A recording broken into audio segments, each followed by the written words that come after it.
L'étude d'aujourd'hui a pour titre Le sabbat, troisième partie. C'est l'enseignement numéro 20 de la série d'études intitulée 28 enseignements fondamentaux. Le sabbat rappelle que le Créateur est le seul vrai Dieu. L'observation du sabbat est un commandement de Dieu. La pratique de garder le sabbat précède la proclamation des commandements de Dieu sur le mont Sinaï. La période du sabbat est du coucher du soleil le vendredi au coucher du soleil le samedi. Il reste à savoir comment le croyant doit se comporter durant le sabbat. Comment peut-il fidèlement l'observer? Dans la présente étude, nous regarderons la conduite que le croyant doit avoir le jour du sabbat. Ésaïe, chapitre 58, les versets 13 et 14. Si tu retiens ton pied pendant le sabbat, pour ne pas faire ta volonté en mon saint jour, si tu fais du sabbat tes délices, pour sanctifier l'Éternel en le glorifiant, et si tu l'honores en ne suivant point tes voies, en ne te livrant pas à tes penchants et à de vains discours, alors tu mettras ton plaisir en l'Éternel, et je te ferai monter sur les hauteurs du pays. Je te ferai jouir de l'héritage de Jacob, ton père, car la bouche de l'Éternel a parlé. Pendant le sabbat, un individu ne doit pas faire sa propre volonté, mais s'occuper strictement de la volonté de son Créateur. Une personne ne doit pas suivre ses propres voies pendant le sabbat. Le terme « voie » vient du mot hébreu « derek », qui signifie voyage, manière, habitude, du cours de la vie, du caractère moral. Ainsi, pendant le sabbat, une personne ne peut pas suivre ses propres manières, ses propres habitudes, maintenir le même cours de la vie quotidienne. Un individu ne peut pas non plus se livrer à ses penchants. Le mot penchant vient du terme hébreu shephetz, qui veut dire délice, plaisir, désir ardent. Pendant le sabbat, une personne ne doit pas se livrer à des plaisirs personnels, ses délices personnels ou ses propres désirs ardents. Le texte biblique mentionne aussi l'importance d'éviter les vains discours durant les heures de sabbat. L'expression « vain discours » est une traduction du verbe hébreu « dabar » qui signifie parler, dire, converser. Ainsi, pendant le sabbat, les individus doivent éviter de parler de choses d'intérêt personnel dans leur conversation.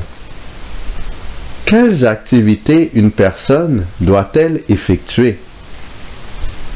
Lévitique, chapitre 23, le verset 3.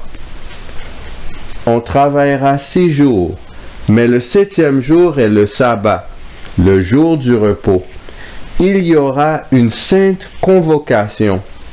Vous ne ferez aucun ouvrage. C'est le sabbat de l'Éternel dans toutes vos demeures. À chaque sabbat, au temps de l'ancien Israël, il y avait une sainte convocation. Le mot convocation provient du terme hébreu mikra, qui signifie assembler, être appelés tous ensemble. Chaque sabbat, le peuple d'Israël devait se réunir au temple en tant que sainte assemblée. Matthieu, chapitre 16, les versets 18 et 19. Et moi, je te dis que tu es Pierre, et que sur cette pierre je bâtirai mon église, et que les portes du séjour des morts ne prévaudront point contre elle. Actes, chapitre 11, le verset 26. Et, l'ayant trouvé, il l'amena à Antioche. Pendant toute une année, ils se réunirent aux assemblées de l'Église, et ils enseignèrent beaucoup de personnes. Ce fut à Antioche que, pour la première fois, les disciples furent appelés chrétiens. Jésus a fondé sa nouvelle Église, les chrétiens. C'est eux qui constituent le peuple de Dieu, l'Israël spirituel. Le commandement de l'observation du sabbat, comme tous les autres commandements, demeure valide après la mort de Jésus. De ce fait, l'ordre de se réunir dans une sainte assemblée à chaque sabbat demeure également valide. De nos jours, on doit se rendre dans une église chaque sabbat. Que devons-nous faire une fois que nous sommes rendus à l'église? Quelles activités devons-nous effectuer dans l'église pendant le sabbat afin d'être agréables à Dieu? Nombre, chapitre 28, les versets 9 et 10. Le jour du sabbat, vous offrirez 2 agneaux d'1 an sans défaut, et pour l'offrande, 2 dixièmes de fleurs de farine pétries à l'huile avec la libation. C'est l'holocauste du sabbat. Pour chaque sabbat, outre l'holocauste perpétuel et la libation. Hébreux, chapitre 8, le verset 5. Lesquels célèbrent un culte, image et ombre des choses célestes, selon que Moïse en fut divinement averti lorsqu'il allait construire le tabernacle. Aie soin, lui fut-il dit, de faire tout d'après le modèle qui t'a été montré sur la montagne. Hébreux, chapitre 9, le verset 1. La première alliance avait aussi des ordonnances relatives au culte et le sanctuaire terrestre. Hébreux, chapitre 9, le verset 9. C'est une figure pour le temps actuel, où l'on présente des offrandes et des sacrifices qui ne peuvent rendre parfait sous le rapport de la conscience celui qui rend ce culte. Au temps d'Israël, les Hébreux allaient au temple chaque sabbat pour rendre un culte à Dieu. Ce culte consistait à offrir des sacrifices et des offrandes, selon les ordonnances définies par Dieu à travers Moïse. Éphésiens chapitre 2, les versets 13 à 15. Mais maintenant, en Jésus-Christ, vous qui étiez jadis éloignés, vous avez été rapprochés par le sang de Christ, car il est notre paix. Lui qui des deux n'en a fait qu'un, et qui a renversé le mur de séparation, l'inimitié, ayant anéanti par sa chair la loi des ordonnances dans ses prescriptions, afin de créer en lui-même, avec les deux, un seul homme nouveau, en établissant la paix. Hébreux chapitre 10, le verset 8. Après avoir dit d'abord, tu n'as voulu et tu n'as agréé ni sacrifice ni offrande, ni holocauste, ni sacrifice pour le péché, ce qu'on offre selon la loi. Hébreux chapitre 10, le verset 9. Il dit ensuite, voici, je viens pour faire ta volonté. Il abolit ainsi la première chose pour établir la seconde. Daniel chapitre 9, le verset 27. Il fera une solide alliance avec plusieurs pour une semaine, et durant la moitié de la semaine, il fera cesser le sacrifice et l'offrande. Le dévastateur commettra les choses les plus abominables, jusqu'à ce que la ruine et ce qui a été résolu fondent sur le dévastateur.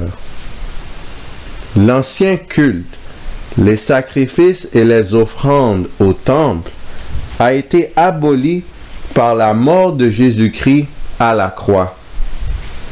Quel culte doit être désormais effectué chaque sabbat?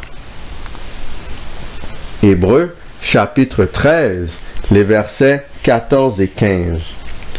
Car nous n'avons point ici-bas de cité permanente, mais nous cherchons celle qui est à venir.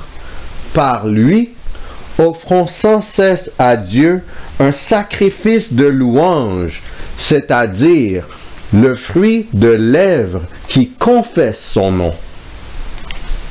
Éphésiens chapitre 5, les versets 18 à 20. Entretenez-vous par des psaumes, par des hymnes et par des cantiques spirituels, chantant et célébrant de tout votre cœur les louanges du Seigneur. Rendez continuellement grâce pour toutes choses à Dieu le Père, au nom de notre Seigneur Jésus-Christ. À chaque sabbat, les croyants partageant la même profession de foi doivent se réunir dans une église afin de rendre un culte à Dieu. Lors de ce culte, il doit y avoir une période dédiée à la louange envers le Seigneur.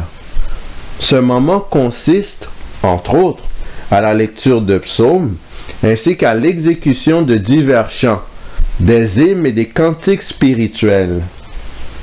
Nous devons, pendant cette période d'adoration, chanter et célébrer l'Éternel de tout notre cœur.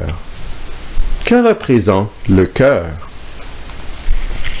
Psaume 17, le verset 3. Si tu sondes mon cœur, si tu le visites la nuit, si tu m'éprouves, tu ne trouveras rien. Ma pensée n'est pas autre que ce qui sort de ma bouche. Psaume 64, le verset 7. Il médite des crimes, nous voici prêts. Le plan est conçu. La pensée intime, le cœur de chacun est un abîme. Le cœur dans la Bible représente la pensée intime de l'individu. Ainsi, lors du culte d'adoration, la pensée intime de toute personne doit être strictement concentrée sur le chant et la célébration de Dieu. Matthieu, chapitre 12, le verset 5.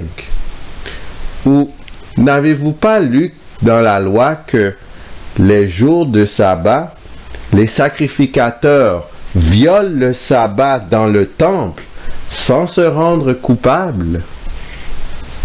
Malgré le fait que c'était le sabbat, les sacrificateurs avaient comme obligation d'officier dans le temple du Seigneur.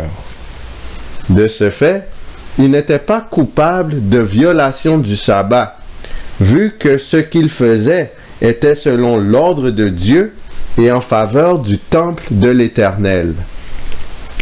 Ils étaient rémunérés par les dîmes provenant du peuple d'Israël. Dieu ne changeant pas ses principes, il en est de même aujourd'hui. Quand quelqu'un travaille en faveur de l'Église dans le cadre de sa fonction ecclésiale, il n'est pas coupable de violation du sabbat. Cela s'applique à tout rôle au sein de l'Église, mais spécialement à celle de pasteur. Le pasteur, comme le sacrificateur, est rémunéré par la dîme des croyants.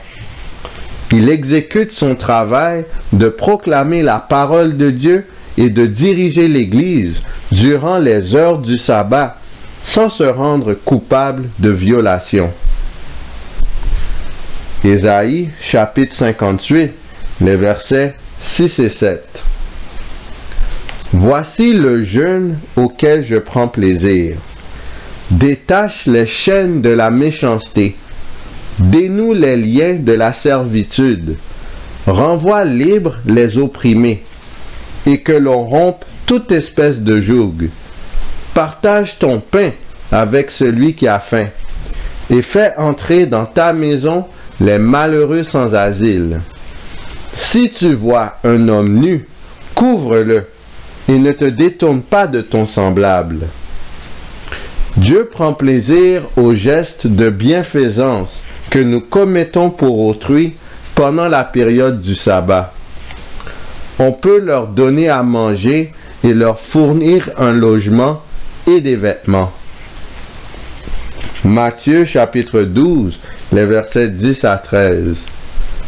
Et voici, il s'y trouvait un homme qui avait la main sèche. Ils demandèrent à Jésus, « Est-il permis de faire une guérison les jours de sabbat ?» C'était afin de pouvoir l'accuser. Il leur répondit, « Lequel d'entre vous, s'il n'a qu'une brebis et qu'elle tombe dans une fosse le jour du sabbat, ne la saisira pour l'en retirer? Combien un homme ne vaut-il pas plus qu'une brebis? Il est donc permis de faire du bien les jours du sabbat. » Alors il dit à l'homme, « Étends ta main. » Il l'étendit, et elle devint saine comme l'autre. Le sabbat est un jour de délivrance pour les humains. Jésus, notre divin modèle, guérissait des gens dans ce jour. Jésus a ainsi agi selon le passage d'Ésaïe, portant sur les actions qu'une personne peut faire pendant le sabbat. Il a fait du bien envers ses semblables pendant les heures sacrées du sabbat. Dieu a pris plaisir aux miracles que son Fils a opérés pendant la période du sabbat et lui a donné la force pour les accomplir. Cela réfute l'idée que faire du bien pour les autres, comme leur donner à manger, un logement ou un vêtement, devrait être différé pour un moment hors du sabbat. Matthieu, chapitre 12, les versets 1 à 4. En ce temps-là, Jésus traversa des champs de blé un jour de sabbat. Ses disciples, qui avaient faim, se mirent à arracher des épis et à manger. Les pharisiens, voyant cela, lui dirent, « Voici, tes disciples font ce qu'il n'est pas permis de faire pendant le sabbat. » Mais Jésus leur répondit, « N'avez-vous pas lu ce que fit David lorsqu'il eut faim, lui et ceux qui étaient avec lui, comment il entra dans la maison de Dieu et mangea les pains de proposition qu'il ne lui était pas permis de manger, non plus à ceux qui étaient avec lui et qui étaient réservés aux sacrificateurs seuls? » Matthieu chapitre 12, les versets 6 à 8. Or, je vous le dis, il y a ici quelque chose de plus grand que le temple. Si vous saviez ce que signifie « Je prends plaisir à la miséricorde et non au sacrifice », vous n'auriez pas condamné des innocents, car le Fils de l'homme est maître du sabbat. Jésus a affirmé que ses disciples étaient innocents de toute faute ou de tout péché. Jésus a approuvé le geste des disciples d'arracher des épis de blé pour les manger pendant le sabbat. En quoi est-ce que manger pour assouvir sa faim est une chose permise pendant les heures du sabbat? Genèse chapitre 1, le verset 27. Dieu créa l'homme à son image. Il le créa à l'image de Dieu. Il créa l'homme et la femme. Genèse chapitre 1, le verset 29. Et Dieu dit, « Voici, je vous donne toute herbe portant de la semence et qui est à la surface de toute la terre. Et tout arbre ayant en lui du fruit d'arbre et portant de la semence, ce sera votre nourriture. Avant le péché, l'être humain devait se nourrir pour maintenir sa vigueur et rester en vie. C'est donc un besoin fondamental de manger lorsqu'on a faim et constitue un geste approprié pendant le sabbat. Combler un besoin urgent, fondamental et prioritaire a plus d'importance que de respecter la forme d'un culte ou des symboles religieux. Le sabbat a été établi pour le service de l'humanité et non pour que le sabbat règne sur des individus. La race humaine n'a pas été créée afin que des êtres puissent observer le sabbat. Plutôt, le sabbat a été établi pour servir l'homme. Le sabbat sert donc à démontrer la miséricorde et la sollicitude de Dieu envers les humains. Voici un bilan sur la façon d'observer le sabbat de l'Éternel. Numéro 1. Une personne ne peut pas suivre ses propres manières, ses propres habitudes, maintenir le même cours de la vie quotidienne. Numéro 2. Une personne ne doit pas se livrer à ses plaisirs personnels, ses délices personnels ou ses propres désirs ardents. Numéro 3. Les individus doivent éviter de parler de choses d'intérêt personnel dans leur conversation. Numéro 4. Une personne peut faire des actes de bienfaisance envers autrui, comme lui donner de la nourriture, un logement, des vêtements ou lui apporter du soin. Numéro 5. Les croyants partageant la même profession de foi doivent se réunir dans une église afin de rendre un culte à Dieu. Lors de ce culte, il doit y avoir une période dédiée à la louange envers le Seigneur. Ce moment consiste, entre autres, à la lecture de psaumes, ainsi qu'à des chants, des hymnes et des cantiques spirituels. La pensée intime des adorateurs doit être strictement concentrée sur le chant et la célébration de Dieu. Numéro 6. Les croyants peuvent consacrer leur temps à l'exécution de leurs fonctions ecclésiales. Travailler au sein de l'Église n'est pas une violation du sabbat. Numéro 7. Combler un besoin urgent, fondamental et prioritaire, comme manger pour assouvir sa faim, est permis durant les heures du sabbat. Il faut toujours garder à l'esprit que nous servons un Dieu miséricordieux, qui a instauré le sabbat pour notre bien-être. Cela ne retire aucunement l'obligation d'observer le sabbat de l'Éternel. En gardant le sabbat, nous montrons que nous servons le Dieu créateur, qui a de la sollicitude pour tous les humains. Sur ce, qui allons-nous choisir? Choisissons-nous l'agneau de Dieu qui ôte les péchés du monde? Choisissons-nous Jésus-Christ, le Fils de l'homme qui est le maître du sabbat? Ou choisissons-nous le serpent et rejetons-nous le Dieu créateur? Faisons-nous paraître Dieu comme un tyran qui veut nous forcer à adorer son saint sabbat, alors qu'en réalité, le sabbat est fait pour l'homme, pour notre bien-être, et nous rappelle que Dieu est miséricordieux, là la colère est riche en bonté. Choisissons d'honorer Dieu dans tout ce que nous faisons, et rappelons-nous que notre Dieu est le Dieu créateur de l'univers. Que le Seigneur nous garde.